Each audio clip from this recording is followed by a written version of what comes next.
Dengar baik-baik, siapa yang berhutang dengan seseorang dan dia berniat untuk tidak membayarnya, maka sama dengan makan harta haram. Hidup di dunia dia makan harta haram. Ni ramai berlaku. Nak kontraktor berhutang dengan hardware 30,000, lepas kerajaan dah bayar projek 1 juta, dia abaikan hutang itu. Buat tak tahu. Faham? Betul tak? Banyak berlaku. Siap pergi Mekah. Lagi. Siapa yang berniat tak nak bayar hutang orang, memang dia ada niat dalam hati. Maksud ada niat ni, ada litah dalam hati dia, dia tak mau bayar. Bukan saja aku berniat tidak akan membayar hutang, bukan niat gitu. Faham? Mana ada dalam hatinya tak mau bayar duit orang. Di dalam dunia dikira makan harta orang secara batil.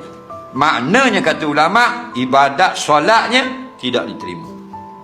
Jangan main-main sengaja tak bayar hutang orang. Itu dalam dunia. Dalam akhirat Allah kata Nabi kata laqiyallahu syariqa yaumil qiyamah, dia bertemu dengan Allah pada hari kiamat sebagai seorang pencuri harta benda orang lain. Jelas lagi.